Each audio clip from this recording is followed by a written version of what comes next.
Welcome to the series that shows you how to make serious cash from your bricks and mortar. This week we're in Swansea with two first-time developers who hope to make huge profit from turning this dilapidated cottage into a family home.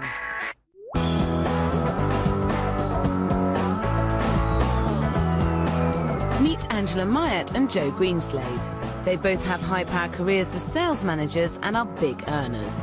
But they've decided they've had enough of this lifestyle. At the moment we work for a big corporate company on the corporate ladder, so to speak, and we think we'd like to step off or even jump off. So we thought we'd give this a try. We've done our own properties before to see if we can make it work sort of as a commercial venture. Maybe it's a midlife crisis. I think it could be. Both are DIY enthusiasts and over the past 7 years have renovated their way up the local property ladder. Joe has upgraded from a cosy cottage to a 3-bedroom house, and Angela, together with her boyfriend, has upgraded from a maisonette to semi-detached. Based on this experience, they have both decided that they are ready to become professional property developers. We've always been interested in property, but normally just done our own houses that we live in, and we've got money sat in the bank, and we thought it's just doing nothing, so let's put it to good use. We've done it on our own houses and obviously made money that way, but what we'd like to do now is do this. Joe and Angela have pooled all their savings to buy this 3-bedroom cottage, which stands in the village of Pontardawe on the borders of Swansea, South Wales. The property needs complete modernisation. It requires central heating, rewiring and damp-proofing. More seriously, there's no proper kitchen and the only bathroom is housed in a cupboard off the back reception room. This is a huge project for such inexperienced developers, especially as all their savings are on the line. Joe and Angela have given themselves just 14 weeks to develop this wreck and get it back on the market. Gosh, this is quite something you've taken on. What made you decide to do it? Truth was, it's a conversation in a pub. Yeah.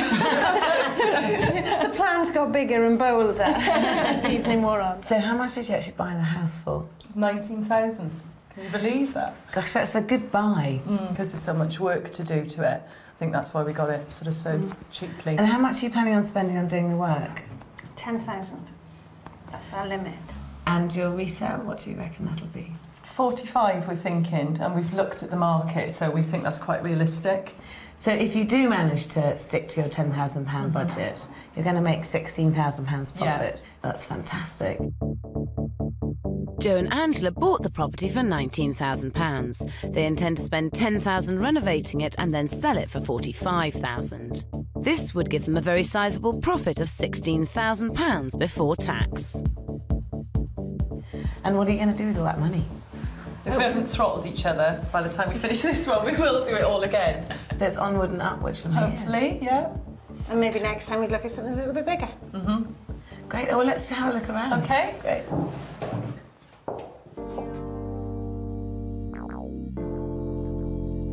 The property has a narrow shed to one side and is built at the foot of a steep hill. Upstairs, there are 3 bedrooms. 1 at the front and 2 at the rear of the property. Joe and Angela plan to turn the smallest of these back bedrooms into a new bathroom. Both of these back bedrooms are level with the base of the steep 100-foot garden.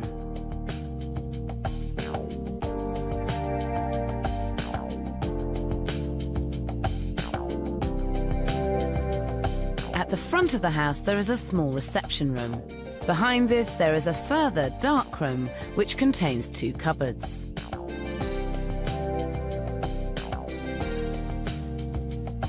Unusually, one of these houses the bath and basin.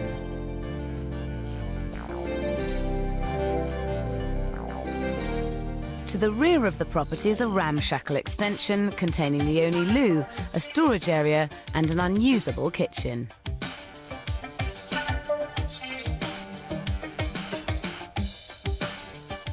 This flimsy extension is tucked between the retaining wall of the garden and the back of the house, blocking out all the light and making the ground floor very dark. So this is an understair cupboard, is it, just here? Yeah, that's going to be, we're going to put a cloakroom in there because that Right. will fit, so we should be able to do that quite easily. Great. This will be sort of the sitting room. As you can see, there's a bathroom downstairs. We'll be getting rid of that.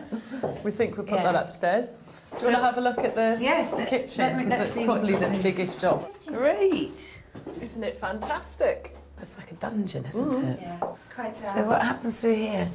So what we're planning to do is pull down the kitchen and in here and the toilet, which is next door, and make it one long kitchen.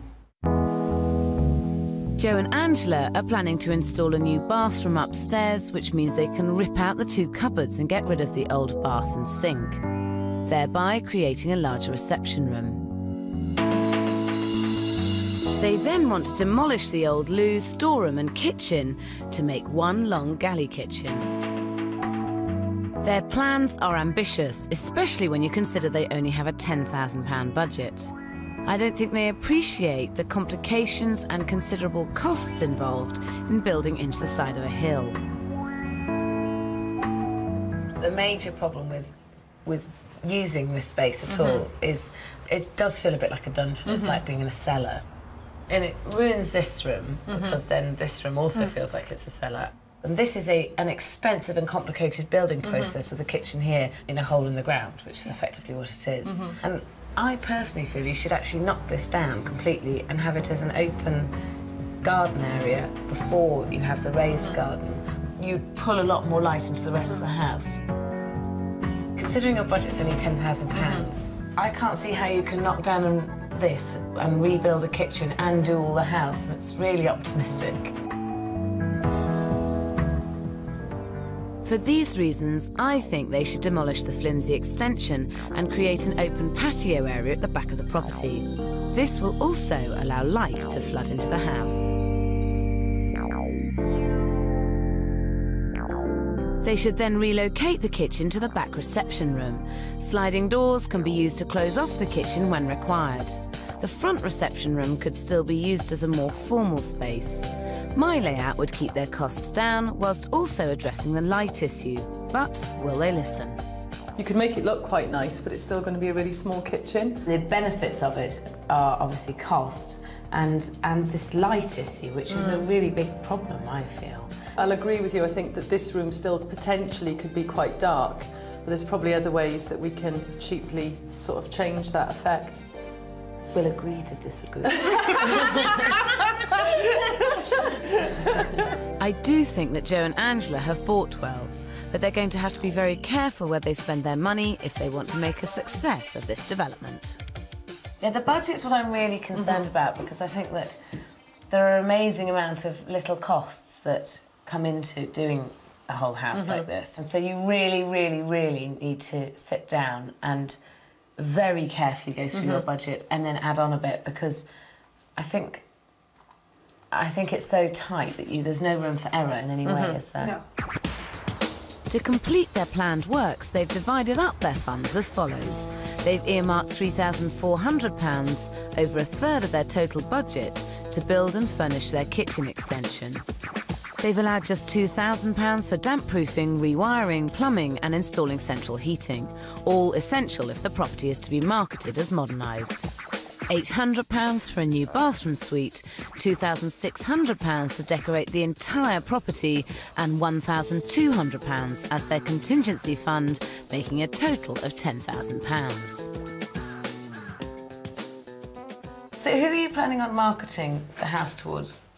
Really, it's sort of... Young couple? Yeah, young couple. Young married couple, or perhaps a couple that have just got married, maybe with their first baby. But very much, yeah, family home, because the area we are here is quite a nice community and people tend to like to stay within the village. The secret of successful developing is to identify your broadest market and renovate your property accordingly. House prices in this village are still very cheap. This means that the area is attracting a lot of first-time buyers and young families who can't afford more expensive areas like central Swansea.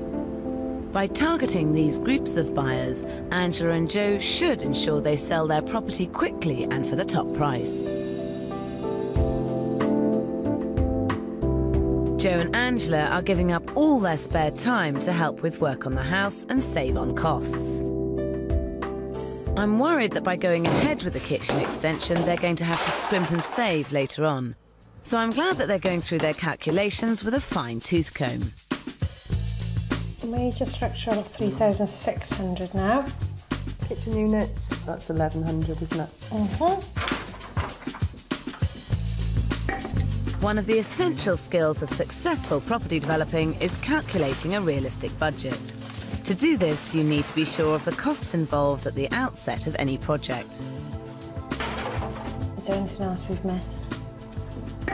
All the rooms, replastering. The downstairs cloakroom. Downstairs cloakroom.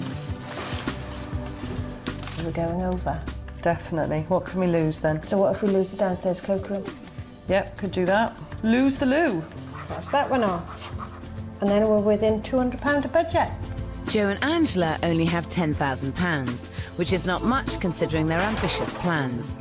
Already, they are struggling to stick to their budget and are having to make substantial cutbacks. So remember, before you start any work, you must be realistic about all the costs involved when calculating your budget. It's important not to cut corners, so if your costs are escalating out of control, then you'll have to make cutbacks on the scale of your development and concentrate on the areas that will add value. And finally, always set aside a contingency fund to meet any unforeseen costs.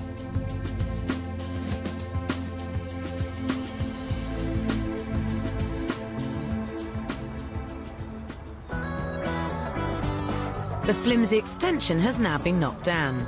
Joe and Angela have made cutbacks in order to build their new kitchen, but will this be enough? Unless they do this job properly, the moisture from the raised garden will undoubtedly penetrate through the back kitchen wall. But will they listen? If this isn't done properly, they're going to have to rebuild the kitchen, which means you won't even sell the house. Amateur property developers Angela Myatt and Joe Greenslade have bought this dilapidated terrace cottage on the outskirts of Swansea, South Wales, for just £19,000. They've given themselves just 14 weeks to do all the renovations and get it back on the market to sell on for a profit. We haven't argued yet. There's always time. They have only allocated £3,400 to knock down the original kitchen and outside loo and to rebuild it and install a completely new galley kitchen. I'm worried that Joe and Angela are not being realistic about the costs involved, so I'm here for one last-ditch attempt to persuade them otherwise. I'm not sure that it's able to be done within your budget. Oh, it's effectively the same as building a swimming pool, except you're not keeping the water in, you're keeping the water out. So you need to do the same process as building a swimming pool. If you don't do the job really well, you're going to have a damp, mouldy hole here as a kitchen. It will come up on survey, and it's not going to be like a normal house where you have a bit of rising damp and they take a bit of money off. If this isn't done properly, they're going to have to rebuild the kitchen, which means you won't even sell the house. It's going to be a bit like living in a rabbit hole down here, I think. We'll prove it. I'm sure there'll be a few extras that we're not aware of, but we have saved money elsewhere. And we've also done something else, which has made us a bit of money already. We've actually sold a small part of our garden. And how much are you getting for that? 3,000? It's £3,000 more profit. What I really want to see is how much the garden you're planning on selling. You're selling it to this house? Yes. So he's, as you can see, he's coming through there. And it'll just be a dry stone wall, which he's putting up. You'll get all of that bit. Despite losing the top third, I think this garden is potentially the best feature of this property and could be a real selling point. A few £100 invested here could help secure the top possible price. We haven't actually thought about the garden as yet, have we? No. We haven't planned the garden at all. You want to make it a feature, the garden, and a bonus for the house. And you really need to put some money aside for it and really think about it. And think about it early on, because you want it to be reasonably established by the time you come to sell it. They have been lucky selling part of the back garden, but fortune is on their side in the front as well. Oh, what happened here? Their local skip company accidentally knocked down their front wall, but has offered to compensate them for the damage. But they've done us a favour, I think, because we're going to apply for permission to actually knock this all flat and, you know, have access from the road there and have parking space. Right, because this is quite a problem parking, right? Yes. This house stands on a busy main road and doesn't have any off-street parking. Joe and Angela are doing the right thing by creating a parking space at the front of the house, as this will definitely add more value to the property. So will the skip company pay for the wall, that wall to be rebuilt here? Yes. Either in money or in skips, because we're going to need more skips. So we can't lose, really. Fortune seems to be on their side now, but only 2 weeks into the project, their builder reveals there's a serious problem with their original plans for the kitchen extension.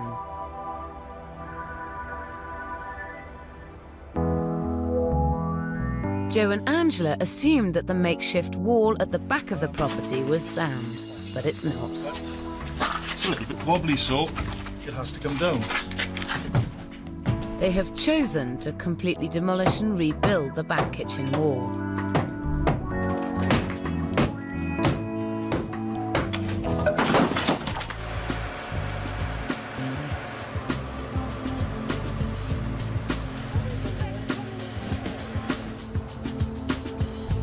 A few weeks later, and the new kitchen extension has been built. Joe and Angela's builder has already had to carry out a lot of additional work on top of the original quote.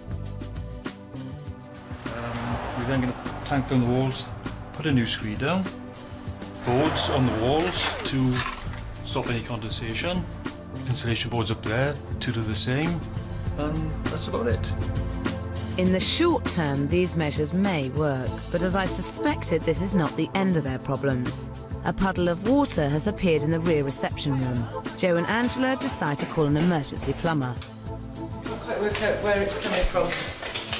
Looking at it, I would say that it's actually coming up from underneath. It's appeared. As I predicted, lack of proper drainage and the recent heavy storms means the rainwater from the hill is running down into the property and finding its way up through the cracks in the old floor. They have no choice but to stop work and wait and see where else it might appear.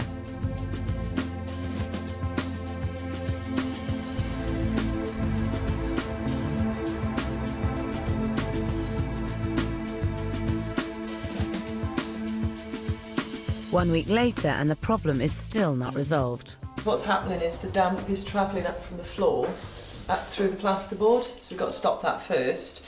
I'm going to chop that off and put some lovely black tarry yucky stuff on it and see if that cures the problem, and then we're going to do that before we even decide what to do with the rest of the floor. Oh dear, and a week later there's even more bad news. Another puddle has appeared in their new kitchen. We lost a puddle of water there and we've gained one here. So we think we've got a natural spring underneath the house or something.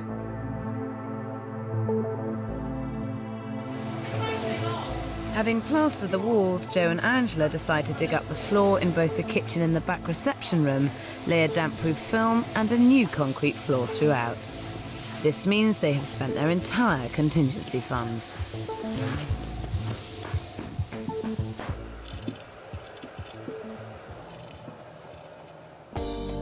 They now think the downstairs problems are sorted, so they're concentrating on upstairs. Joe and Angela plan to turn the smallest bedroom into a modern bathroom. Even though this means losing a bedroom, many of today's buyers do prefer this arrangement. In this case, it will definitely add value to the property. They have allocated £800 for all the new fixtures and fittings in the bathroom, which I think is a lot of money to spend in a property at this end of the market. Right, a little snooze while I'm here. I think we're being a bit extravagant now. So we need to go to the budget section. That's quite cheap, isn't it? They have found a new bath, sink, loo and accessories, including taps, for less than £400. Really good deal, actually, Brian. All we need now is a shower. Sorted. They should save this extra £400 because I think they will need it later on. Instead, they decide to blow it on a power shower and pump. Shower on that one. This is a mistake, as installing a shower will not add any more value to the house. On a development like this, they can achieve their top selling price without this added luxury. It works out at 82132. Right, that's good, yeah. In fact, they could have saved even more money by recycling some of their original bathroom fittings. The old iron bath could have been re-enamelled and brought back to life. The old sink could have been cleaned, and the taps, which are usually expensive, could have been polished. Yeah, I like that, and the bath as well. Brilliant. Excellent. They are now 9 weeks into the development. The plastering has been finished, the central heating and plumbing for the new bathroom is being installed. These costs have also doubled, so I'm keen to find out how they're doing with their budget. Now, what I want to know is, are you on budget? Good question. We're within, what do we work out on Sunday? £200 budget. We're 10,200 and something on pound. So far, or that's accounting for everything? That's accounting that for we can everything. think of. Well done. That's But fantastic. we think we could save a bit on the decorating as well, don't we? So we might actually get under the 10,000 again, which would be great. Great. I find it remarkable that after all their extra costs, Joe and Angela are still on budget.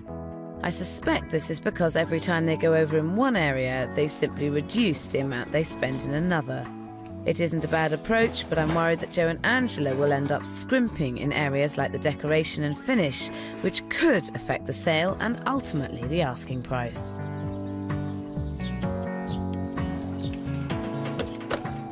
When I first met you, you said that this was a trial run and you might do this as a permanent full-time career. Do you think you could do it again? Oh yes, we'll definitely do it again. Really? Yeah. Your reputation will go before you with your next development, your next development. You'll build up a name for yourselves, which is why it's really important to make sure that this is a property that the agent who sells it is really impressed with, and the people who buy it are really impressed with, and so because it'll come back to it'll come back with knobs on, as they say. So how is the property looking? I'm dying to see in here. Oh, I can't see anything. Oh, look, a bit of sarcasm. It is quite dark, isn't it? So we need to sort that out. Yeah, I mean, it will improve when it's all white. Yes, of course it will. It'll be lighter. I presume you are painting it just white. Yeah, But it's just going to need clever lighting, clever decoration. yeah, and hopefully whoever buys it won't mind that they have to turn the light on all the time. In order to sell this house, I really feel that Joe and Angela must take this light issue more seriously. Another skylight in the kitchen would have been the obvious solution, and money well spent. I have to say, I would be tempted to change the glass for clear glass because you're losing a lot of light that you could get through there. But then if we change it to clear glass, anybody walking along the road can see you in the kitchen. But you see, I think that you should have gates there anyway. Again, it's going to be cost. I think it would be worth it though, because you've sold the back of the garden now, haven't you? Part of it, yeah. That's it. So you've got that money, and No, that's no, we haven't. We're We're ignoring sticking that. to our budget and ignoring that money. which is good, and that's right. But there's certain things that you are going to have to do to this house so that it sells. Joe and Angela have poured all their money and energy into what I think is a weak area of the house, whereas they should be making more of an effort to improve what is arguably the property's best feature, the sizable garden.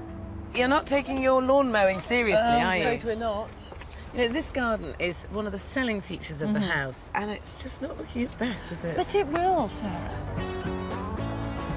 Joe and Angela have a tight grip on their budget, which is good, but I'm afraid they're cutting corners and are ignoring issues that could put off potential buyers. They are so confident that just 10 weeks into their first project, they have made a life-changing decision to become full-time property developers. We've resigned. We've done the deed. Done the deed, we've resigned the day job. Amateur property developers Joe and Angela have bought this dilapidated cottage in Swansea, South Wales, which they're renovating and plan to sell on for a big profit. They are now 10 weeks into the project, and despite a few setbacks, they are still on schedule and, remarkably, still on budget. This has given them the confidence to make a life-changing decision. We've resigned. We've done the deed. Done the deed, we've resigned the day job. Have you really? You look shocked, Sarah. No, I'm not. We actually want to earn money from property for a year and then see where it takes us after that. How much do you earn at the moment, can I ask? You don't want to ask that question, because you're going to think we're even more mad. We earn 50k. That's £100,000 between you. Yeah. I think it's important that you appreciate that it's not an easy option. You'd still need to be turning over a house every couple of months. That's the anomaly with developing, is that you just don't know how long it'll take. What if you don't find a deal for 6 months? What if you have a house that doesn't sell for 6 months or a year? The worst happens, in 12 months' time we'll have to go and get a job. That's the worst that can happen, isn't it? So. That's very brave. Mad. Going into business as a full-time property developer is not as easy as it may seem. You may well have completed 1 or even 2 projects successfully, but this does not mean that you are ready to develop houses as your only source of income. There are serious issues at stake. With no alternative income, you will need to think about how to raise the capital for your next venture. How many properties will you need to turn over each year to provide you with enough money to live off? What will you do if there's a delay to buying or selling a house? And how will your new business survive without a regular cash flow? At the moment, Joe and Angela earn 50 grand each. So giving up this financial security and lifestyle requires careful consideration. I think, initially we've got to get used to a different sort of budget for sure, because we do earn good money. But we're quite happy with that. Definitely would prefer the sort of freedom of working for ourselves. I think we'll work just as hard because we have that ethic anyway. But I think what will be different is the hours that we work and the enjoyment factor. If, like today, it was a nice day, we'd probably go and start work at 7 o'clock in the morning, be finished at 2 and go down the beach. Get down the beach. It's the freedom and being able to do what we want and fit in other things that we want to do with our lives as well. They appear to have given the matter a great deal of thought and planning. Although the road ahead is going to be tough, they're already itching to get on with their next development. Oh, it's sweet, isn't it? Good. Yeah, no, This 2-bedroom derelict cottage is up for auction. The property is in a bad way and is completely uninhabitable. Now this is a mole hole. Now this is a mole hole. But it doesn't have the windows boarded up. air conditioner. All the mod comes. This needs a lot of work, but this could be lovely. This is a job for an experienced developer and not a newcomer to the business. The problem is the condition of it and the size of it. It does have the land at the side. It's the land that's valuable. I think you'd have to extend the side. If they buy it, Joe and Angela plan to renovate the entire property and build a new extension, adding another bedroom and bathroom. This is a huge and potentially a very expensive job, and I'm worried that they're being too ambitious this early on in their new career. It's effectively a new build, isn't it? And I'm not convinced that is there any money in it? Depends what it goes for an auction though, doesn't it? Mm. This property is being sold at a local auction, but in order for the deal to stack up, they must buy it for the right price. They must do their sums and calculate a realistic budget and a realistic selling price. Doing this is the only way to see if your investment will make you a decent profit. Remember, however much you might love the property, if the figures don't add up, don't buy it. This is where experience counts and why it's best to do a number of smaller properties first. So remember, experience counts, always pay the right price for a property, calculate a realistic budget and a realistic selling price, and make sure your sums include your profit. If the figures don't add up, walk away and don't buy it.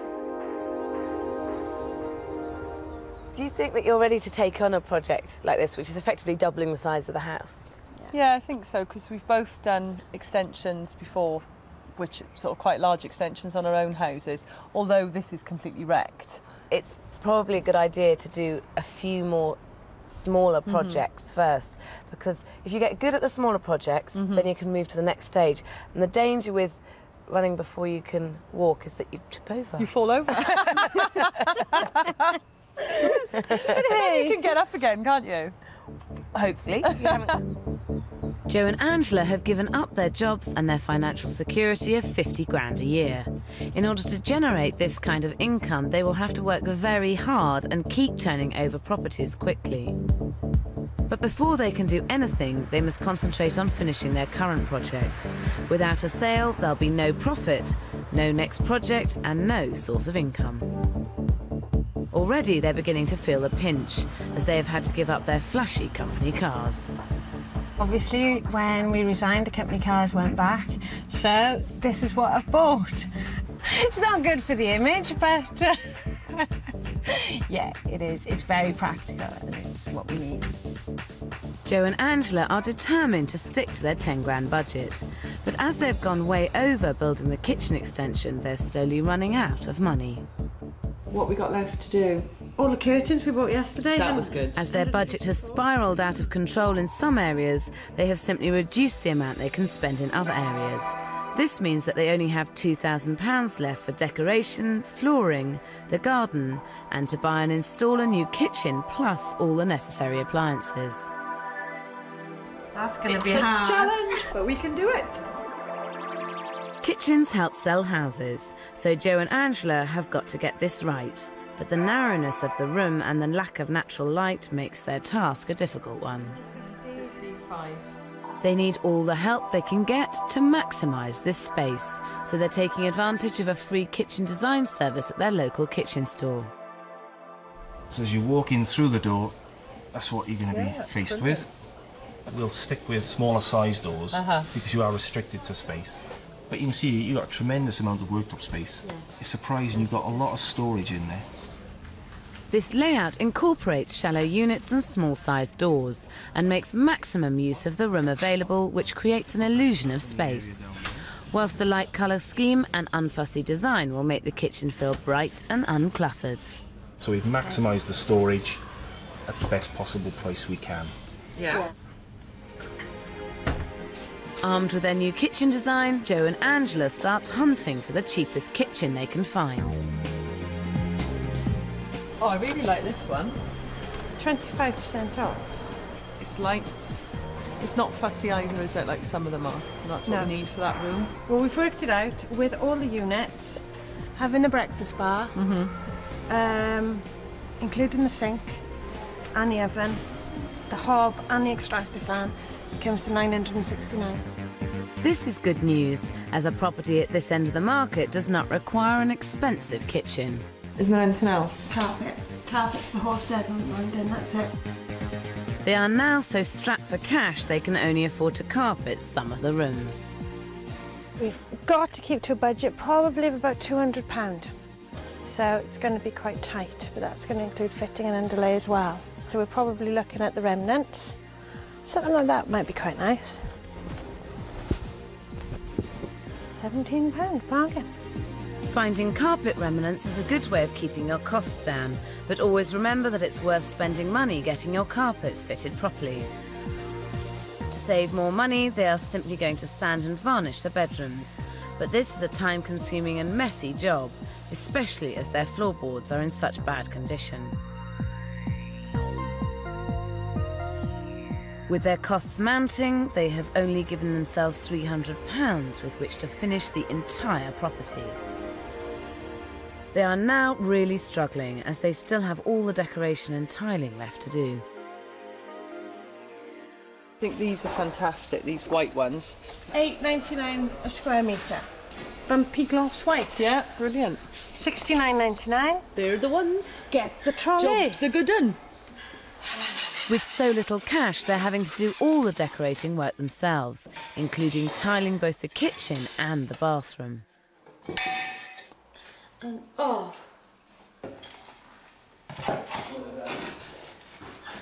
It's not actually very straight, is it? I think it's a mistake, as tiling is a fairly skilled job and any poor workmanship will be glaringly obvious and could put off any potential buyers. Joe and Angela are keen to put the house on the market, but they still have a long way to go, especially in the garden. Oh dear, look at this. I think we better cut the grass. I think so. I just hope their scrimping and saving won't affect their sale.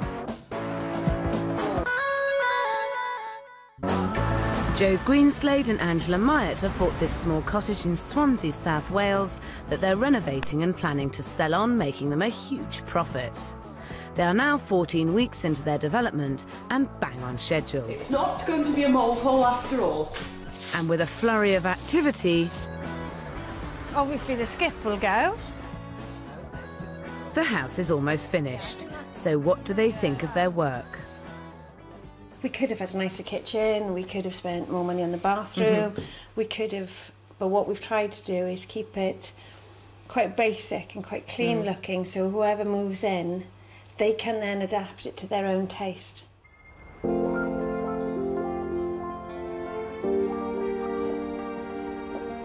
It's a few days later, so let's see what all their hard work has achieved. As you enter the house, the hallway is much brighter, making the entire property much more inviting.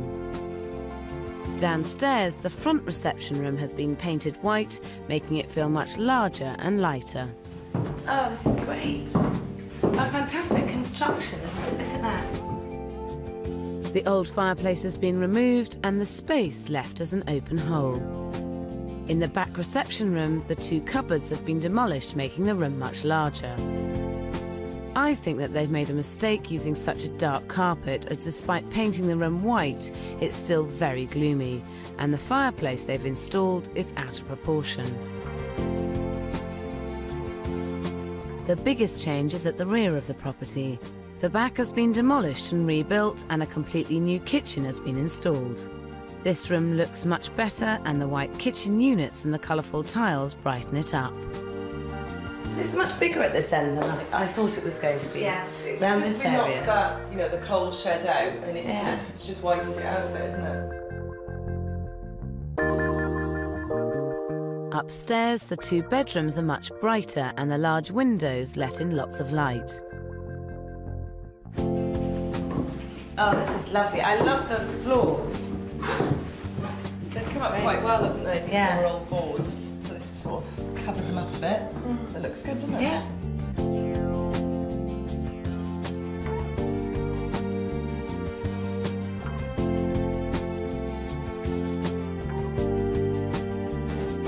Although these rooms do look good, the finish could have been better. The smallest of the bedrooms has been turned into a modern bathroom. Nice and clean. Yes. Oh, it looks fantastic. This well-designed space even includes a shower. Outside, the front of the house has been tidied up and the old side shed knocked down, meaning that the side path leads directly to the back garden. They should have put in gates, as I suggested. At the rear of the property, the grass has been cut, but because it hasn't had time to regrow, it doesn't look its best. Gardening isn't our expertise, really. No, as you can tell. But the people who buy the property need something to do. True. And this is it. The question is now, did they stick to their original £10,000 budget?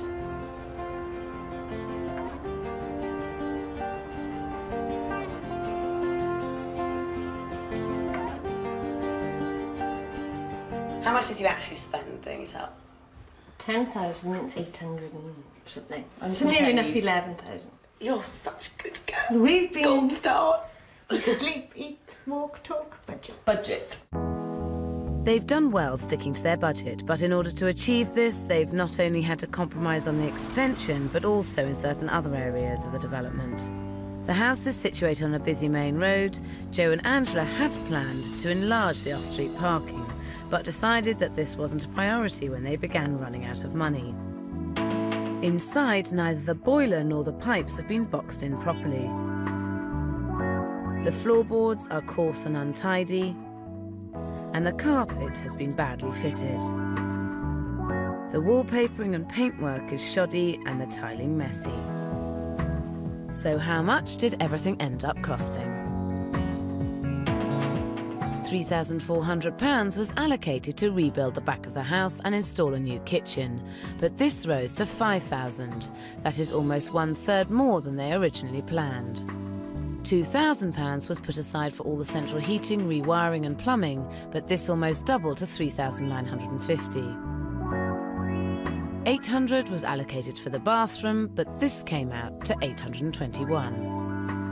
£2,600 was planned to finish the entire property, but including all the carpets, doors, fireplace and decoration, Joe and Angela only spent £1,099. This is how they managed to renovate the entire property for only £10,870. Adding on £1,740 for professional and legal fees and the purchase price of £19,000 brings their total investment to £31,610. They still hope to sell their property for £45,000, which will give them a profit of £13,390. Everything now rests on the estate agent's valuations.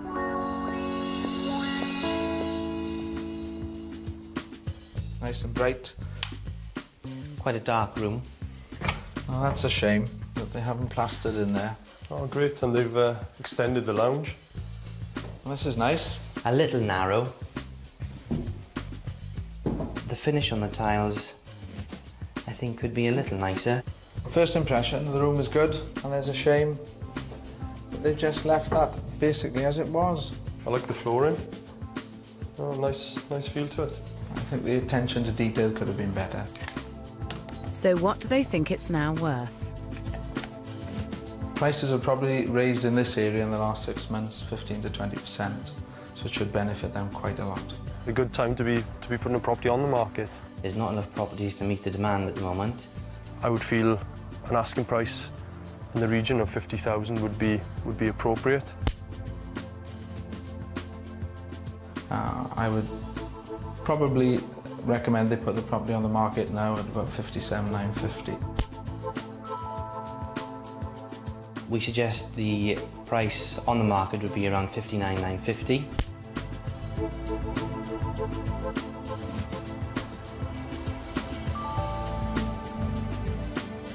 Their total investment in this property is £31,500, which means if they can sell for £60,000, they could make nearly 30 grand profit before tax. This is great news, although it's important to remember that almost half of this profit is down to the rise in the market and not what Joe and Angela have actually done to their property. In fact, if they'd not touched the house, it would have risen almost £15,000, just like every other house in the street. They must also remember that they will need this extra cash to be able to afford their next property, which would also have risen in price.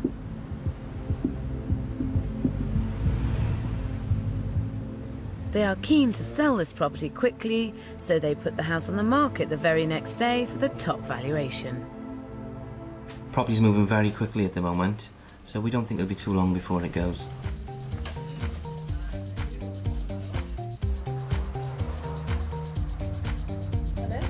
Well, there's so much space in this room, it's huge. Joe and Angela appear to be lucky. The housing market in their village is booming due to the fact that house prices are still relatively low. This means that their property is attracting lots of interest. So there's plenty of sockets. There's 1, 2, 3.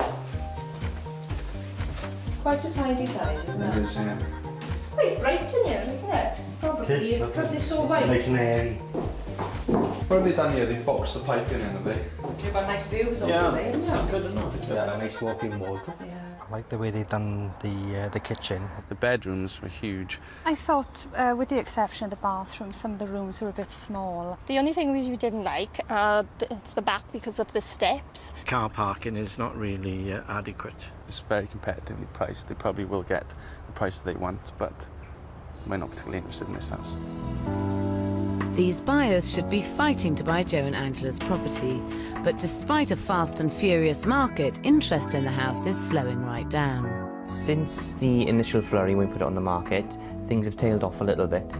We've had 2 viewings since. However, unfortunately, the property didn't suit them, mainly because of the main road outside, the lack of parking, and one comment we had was the workmanship they didn't think was as good as it could have been. As I suspected, the poor finish is having an adverse effect on all the potential buyers. This is why it's so important not to cut corners.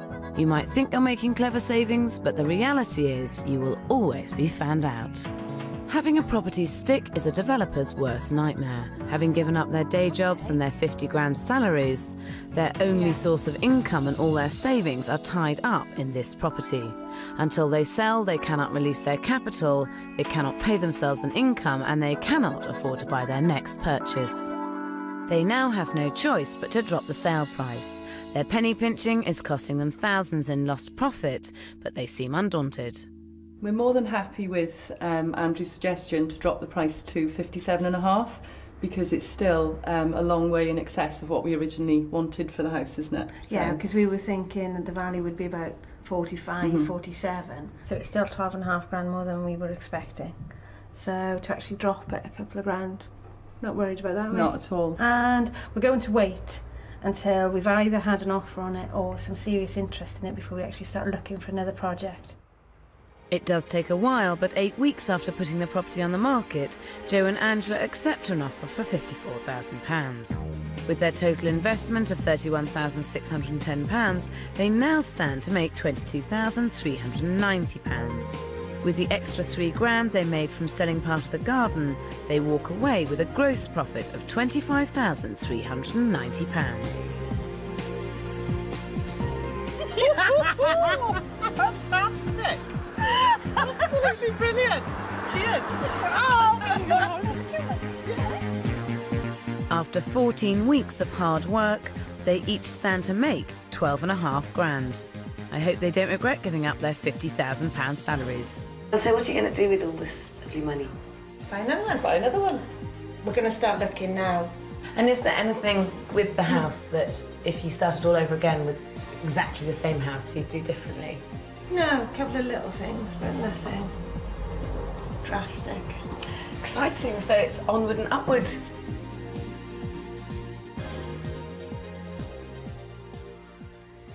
Joe and Angela have done well, but they took an enormous risk thinking that they could achieve so much with so little. Had they been sensible about their budget from the outset, they would not have ended up cutting so many corners and ultimately would have made more profit. Always remember, in property developing, it pays to be realistic.